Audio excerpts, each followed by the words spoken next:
اس کی بنیاد قرآنی تصریحات اور ان تفصیلات پر ہے جو حدیث میں بیان ہوئی ہے، لہذا حیات مسیح کے انکار سے قرآن و حدیث کا انکار لازم آتا ہے، جو سراسر گمراہی ہے۔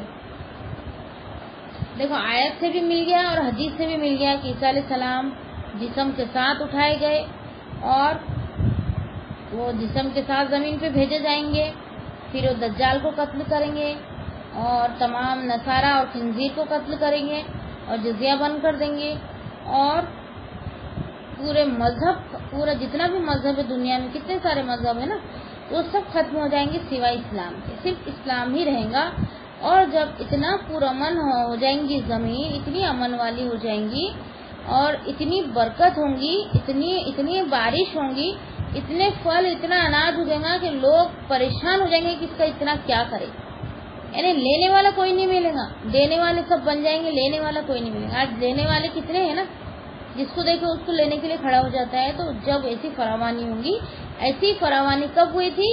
جب آدم علیہ السلام زمین پر آئے تھے جب ہوئی تھی۔ اس کے بعد کب ہوں گی؟ جب عیسیٰ علیہ السلام زمین پر آئیں گے تب ہوں گی، ٹھیک ہے۔ ایک اس سے پہلے میں نے آپ کو بتائی تھی مہدی علیہ السلام آئیں گے جو حضرت فاطمہ کے نسل سے ہے۔ تو امامت کا جب وہ عیسیٰ علیہ السلام کو بولا جائے گا تو وہ امامت نبی عیسیٰ علیہ السلام نہیں کریں گے، بلکہ کیا کہیں گے؟ امامت اور اقامت، اذان اور اقامت آپ کے لیے کہی گئی ہے تو امامت بھی آپ ہی کرائیں گے۔ کون؟ مہدی علیہ السلام۔ پھر جنگ ہوں گی، پھر جنگ میں یہ اللہ تعالیٰ ان کی مدد کریں گا، یہی غالب آئیں گے۔ جیسے نبی صلی اللہ علیہ وسلم کی جماعت میں کیسا 313 سے جنگ بدر میں جو سب سے پہلی جنگ تھی، جنگ بدر میں 313 تھے، ویسے ان کے ساتھ بھی 313 ہی ہوں گے، اور یہ سچے اور پکے اور خالص مسلمان ہیں۔ پھر اور ایک حدیث ہے، اس میں اور 2 حدیث آ رہی ہے، اس کو دیکھ لیتے ہیں ہم۔ سیدنا عبداللہ بن عمر رضی اللہ تعالیٰ عنہ بیان کرتے ہیں کہ رسول اللہ صلی اللہ علیہ وسلم نے فرمایا، یہود تم سے ضرور جنگ کریں گے، چنانچہ تم انہیں یقیناً قتل کر دو گے، حتیٰ کہ پتھر بھی کہیں گا اے مسلم یہ یہودی آؤ اور اسے قتل کر دیں۔ دیکھو، نصارہ کو بھی قتل کریں گے اور یہودی کو بھی قتل کریں گے۔ یہودی اگر کوئی پتھر کے پیچھے بھی چھپ جائے گا تو پتھر ان سے کلام کریں گا عیسیٰ علیہ السلام سے اور بتا دیں گا کہ میرے پیچھے کون ہے، یہودی، اور ان کو پکڑو اور قتل کرو۔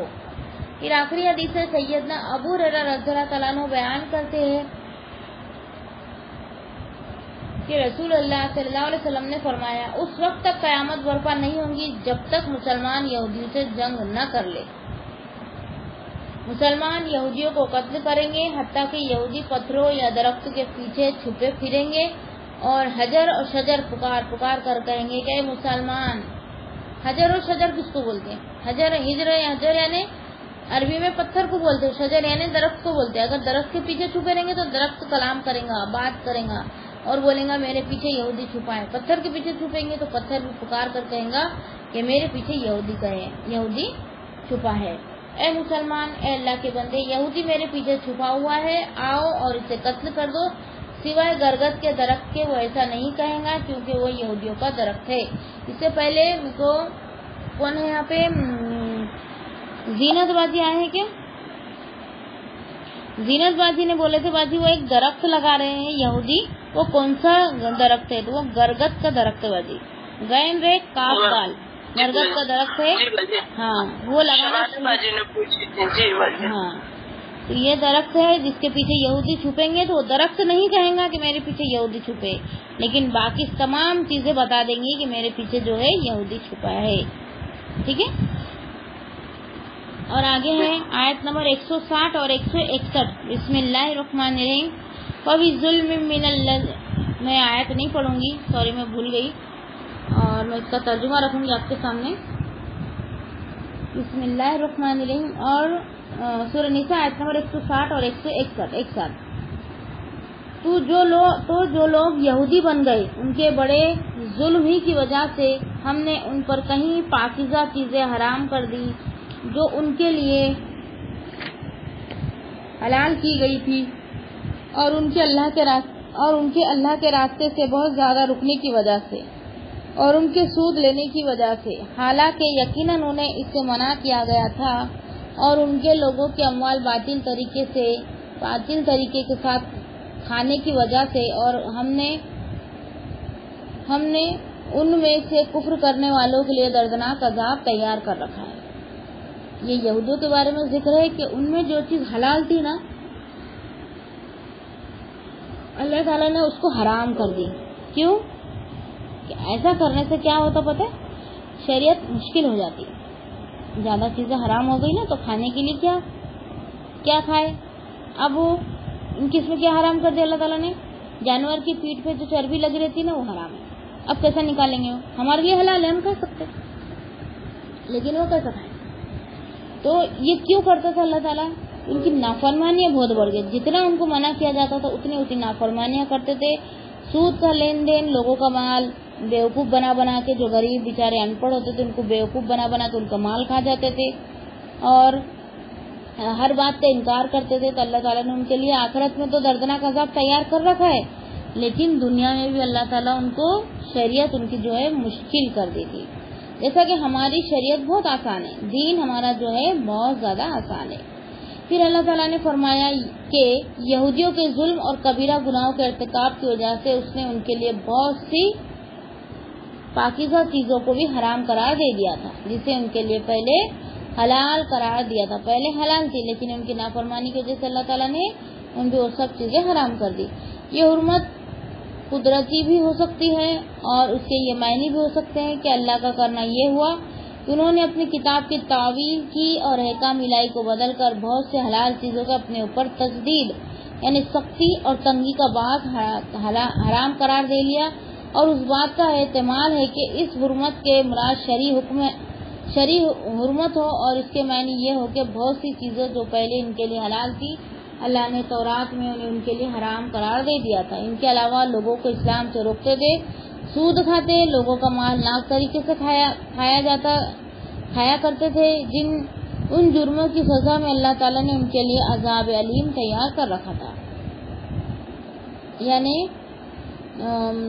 حلال چیزیں جو تھی پہلے اللہ تعالیٰ نے ان پہ حرام کر دی، کیونکہ وہ بہت زیادہ نافرمانی کرتے تھے، بہت زیادہ حد سے تجاوز کرتے تھے، وعدہ خلافی کرتے تھے، جھوٹ بولتے تھے، اور بزنس اور سود لیتے تھے۔ جب سود لینے سے منع کیا جاتا تھا تو کیا کہتے تھے؟ یہ بھی ایک ہمارا بزنس ہے، یہ بھی بزنس کے طریقے سے وہ سود کو حلال کرتے تھے۔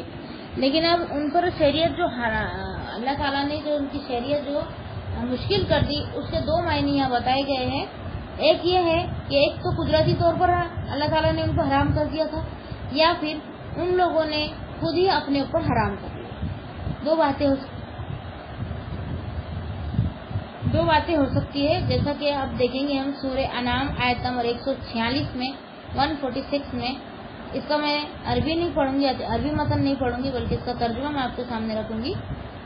بسم اللہ الرحمن الرحیم۔ اور ان لوگوں پر جو یہودی بن گئے ہم نے ہر ناخن والا جانور حرام کر دیا، اور گائیوں اور بکریوں میں سے ہم نے ان پر دونوں کی چربیاں حرام کر دی، سوائے ان کے جو ان کی پشتیں انتڑیاں اٹھائے ہوئے ہو یا جو کسی ہڈی کے ساتھ ملی ہو۔ یہ ہم نے انہیں ان کی شرکسی کی جزا دی، اور بلا شبہ ہم یقیناً سچے ہیں۔ یعنی کیا کیا حرام کیا ان پر؟ ہر ناخن والے جانور، اور چربی حرام کر دی، گائے بکری کی جو چربی ہوتی ہے وہ چربی حرام کر دی۔ کون سی چربی کو چھوڑ کر؟ جو ہڈی کو ایک دم لگی ہوئی ہو اس کو چھوڑ کر، اور جو اتڑی سے بالکل چپکی ہوئی ہو، جو نکالنا مشکل ہو۔ دیکھو یہاں پہ بھی اللہ کی رحمت ہے کہ جو نکالنا مشکل ہے وہ ان پر حرام نہیں کی، اور باقی جو ہے وہ ان پر حرام کر دی، کیونکہ ان کی وہ نافرمانیاں تھی، ان کی وہ شرکتیں تھی۔ پھر دوسری جگہ سورہ آل عمران آیت نمبر 93 میں اللہ تعالیٰ نے فرمایا کہ کھانے کی ہر چیز بنی اسرائیل کے لیے حلال تھی، مگر جو اسرائیل نے اپنے آپ حرام کر لی اس سے پہلے کہ تورات اتاری جائے، تورات سے پہلے انہیں اپنے آپ میں حرام کر لی۔ یعنی تورات کا نزول ہو رہا تھا، جب یہ کام آنے والے تھے، آئے نہیں تھے ابھی، تو انہوں نے اپنے مرضی سے یہ سب کچھ کر دیا، تو اللہ تعالیٰ نے ان کو اسی پر رکھا۔ تم اپنے اوپر اپنی شریعت کو مشکل کرتے، اللہ تعالیٰ اسی میں ان کو رہنے دیتا۔ جیسا کہ نبی صلی اللہ علیہ وسلم کا ایک واقعہ آیا تھا، یاد آ رہا مجھے، جو شہد کا تھا، ہے نا۔ تو نبی صلی اللہ علیہ وسلم کو جو بدبو سے بہت زیادہ نفرت تھی، اور حضرت عائشہ اور حضرت حفصہ دونوں مل گئی، اور حضرت زینب، یہ تینوں مل گئی، اور نبی صلی اللہ علیہ وسلم کو کیا کہا، ایک دوسرے کو سکھا لی، جب بھی نبی صلی اللہ علیہ وسلم آئیں گے تو کہنا کہ تمہارے پاس سے شگاف کے پھول کی خوشبو آ رہی ہے، حالانکہ وہ شگاف کے پھول کا ہی شہد تھا۔ تو نبی صلی اللہ علیہ وسلم کو یہ پھول بہت ناپسند تھا کہ ان کے پاس سے بو آئے، تو انہوں نے یہ کہہ دیا کہ میں اب شہد کبھی نہیں کھاؤں گا۔ تو اللہ تعالیٰ نے ترنت پکڑ کر لی، اللہ تعالیٰ نے اپنے نبی کی ترنت پکڑ کر لی اور کیا کہا کہ تم حلال چیز کو اپنے اوپر حرام کیوں کرتے ہو، جبکہ اللہ نے اس کو حلال رکھا ہے۔ تم کو نہیں کھانا ہے، تم کو ناپسند ہے، تمہاری طبیعت ناگزار ہے اس کے لیے۔ اب ہر نعمت اللہ تعالیٰ کی ہم پر حلال ہے، تو ہر نعمت جو حلال ہے وہ سب ہم کو پسند ہوتی ہے کیا؟ نہیں ہوتی۔ کچھ چیزیں ایسی ہوتی جو ہم کو پسند نہیں ہوتی، تو اس میں ہم کو عیب نہیں نکالنا ہے، عیب نہیں نکالنا ہے، بلکہ ہم کو نہیں کھانا ہے تو کوئی بات نہیں، ہم اٹھ جائیں نہ کھائیں۔ اور یہاں تک علماء نے بیان کیا ہے کہ تھوڑا سا چکھ لے، اگر تم کو پسند بھی نہیں ہے تو اللہ کی نعمت حلال ہے، پاکیزہ ہے، تو اس کو تھوڑا سا چکھ لے، لیکن اگر نہیں بھی چکھے تو کوئی حرج نہیں، لیکن اس میں عیب نکالنے کا ہم کو کوئی حق نہیں بنتا، ٹھیک ہے۔ پھر آگے دیکھیں گے آیت نمبر 162، بسم اللہ الرحمن الرحیم، اس کا ترجمہ دیکھیں گے۔ لیکن ان میں سے وہ لوگ جو علم میں پختہ ہے اور جو مومن ہیں، وہ ان پر ایمان لائے ہیں جو تیری طرف نازل کیا گیا اور جو تجھ سے پہلے نازل کیا گیا، اور جو خاص کر نماز ادا کرنے والے ہیں اور جو زکوٰۃ دینے والے ہیں اور اللہ اور یوم آخرت پر ایمان لانے والے ہیں، یہ لوگ ہیں جنہیں ہم عنقریب بہت بڑا اجر عطا کریں گے۔ علم میں پختہ لوگ، دیکھو علم جو ہے، علم حاصل کرنے والے جو لوگ ہیں ان کے بارے میں فرمایا جا رہا ہے۔ اسی لیے میں کہتی ہوں ہمیشہ طالب علم رہنا، ہمیشہ پڑھتے لکھتے رہنا، اپنے ٹائم کو ضائع نہیں کرنا، کبھی ادھر ادھر ہمارا ٹائم چل جاتا ہے، اس لیے اپنے آپ کو بزی رکھنا دین کی پڑھائی میں اور ہمیشہ طالب علم رہنا۔ اب اسے بتایا جا رہا ہے جو علم حاصل کرتا ہے نا، جو ہمیشہ طالب علم رہتا ہے نا، تو اس کے لیے دنیا کی تمام مخلوق اس کے لیے مغفرت کی دعا کرتی، یہاں تک کہ چیٹیاں اور پانی میں جو مچھلیاں ہیں وہ تک ہمارے لیے مغفرت کی دعا کرتی ہے۔ اگر ہم علم حاصل کرنے میں اللہ کی رضا کو خالص کر لیں، تو اگر ہم ٹائٹل کے لیے کر رہے ہیں یا اپنی بڑائی کے لیے کر رہے، یا ہم فیمس ہونے کے لیے کر رہے، یا ریاکاری کے لیے کر رہے، یا دنیا کی کوئی بھی چیز حاصل کرنے کے لیے اگر ہم دین کی بھی پڑھائی کرتے ہیں تو قابل قبول نہیں ہے۔ یہ مغفرت کی دعا میں یہ جو چیٹی اور مچھلی اور دنیا کی جتنی بھی مخلوق ہے جو طالب علم کے لیے دعا کرتی ہے، تو طالب علم کیسا ہو؟ وہ طالب علم اللہ کو خالص کرنے والا، اللہ کی رضا کے لیے ہر ایک کام کرنے والا ہو، وہ یہ دعا میں شامل ہوں گا، ٹھیک ہے۔ پھر آگے ہے علم میں پختہ وہ لوگ ہیں جو منزل من اللہ وحی کی متلاشی ہو اور وہی سے دلیل اور رہنمائی حاصل کرے، یعنی جو اللہ کی منزل تک پہنچنا چاہتا ہے، اللہ کی وحی کی منزل تک پہنچنا چاہتا ہے، اس کی تلاش میں ہو اور وہ دلیل اور رہنمائی حاصل کرنا چاہتا ہے۔ دلیل مطلب جیسا کہ میں دلیل دیتی ہوں نا حدیث کی، قرآن کی آیت کے بیچ میں، اس کو دلیل بولتے ہیں، اور رہنمائی یعنی راستہ سیدھا، تو راستہ حاصل کرنے کی اس میں وہ کوشش ہو، لکیر کے فقیر نہ ہو، نہ تقلید آباد کے پابند ہو۔ تقلید آباد یعنی نقل کرنے والے، ایک دوسرے کے نقل کرنے والے نہ ہو۔ جیسے عبداللہ بن سلام، یہ کون تھے؟ یہ یہودی تھے۔ عبداللہ بن سلام یہ فیمس صحابہ ہے، لیکن یہ کون تھے؟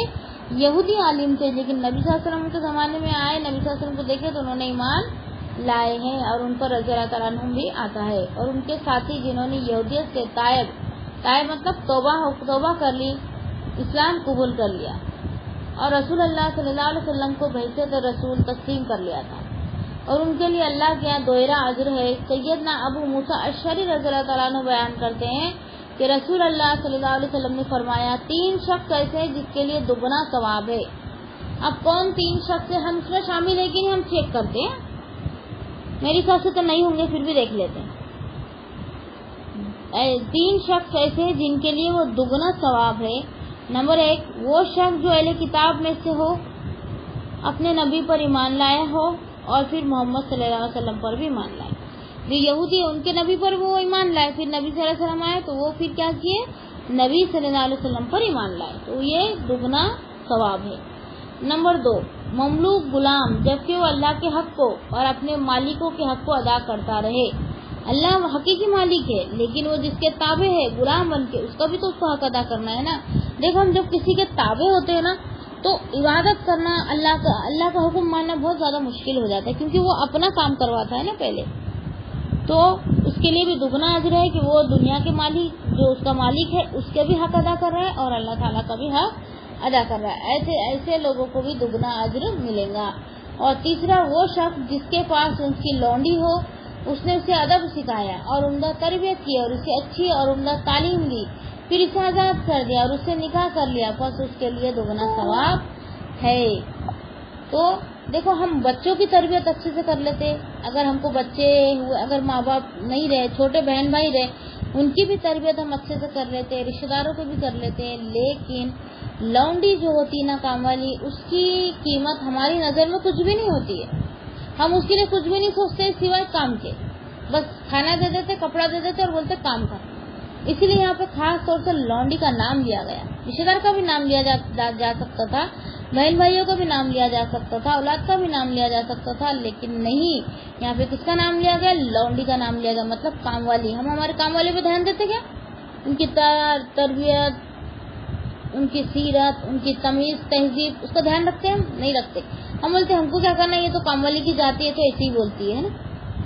تو کام والی کی جو نسل ہوتی ہے بہت بدتمیز ہوتی ہے، گالی گلوچ بھی ان کے منہ میں رہتا ہے، جھوٹ رہتا ہے، غیبت رہتی ہے، ادھر ادھر کرتے، اور بھی بہت ساری چیزیں ان کے اندر پائی جاتی ہے. تو ہمارے پاس اگر کوئی ایسی کام والی ہے تو ہم اس کو محنت کریں اور اس کو تمیز سکھائے، تہذیب سکھائے، دین سکھائے، اسلام سکھائے اور اللہ کی پہچان اس کو کرائے، اسلام کی پہچان کرائے، رسول کی پہچان کرائے.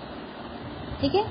پھر آگے ہے آیت نمبر دیکھیں گے 163 کا ترجمہ ہے: بلا شبہ ہم نے تیری طرف وحی کی جیسے ہم نے نوح اور اس کے بعد دوسرے نبیوں کی طرف وحی کی، اور ہم نے ابراہیم اور اسماعیل اور اسحاق اور یعقوب علیہ السلام اور ان کی اولاد اور عیسیٰ اور ایوب اور یونس اور ہارون اور سلیمان علیہ السلام کی طرف وحی کی، اور ہم نے داؤد کو زبور عطا کی. داؤد علیہ السلام رسول تھے نا. ہر رسول نبی ہو سکتا لیکن ہر نبی رسول نہیں ہو سکتا. داؤد علیہ السلام پر کون سی کتاب نازل ہوئی تھی؟ زبور. موسیٰ علیہ السلام پر تورات، اور عیسیٰ علیہ السلام پر انجیل، اور ہمارے نبی صلی اللہ علیہ وسلم پر قرآن.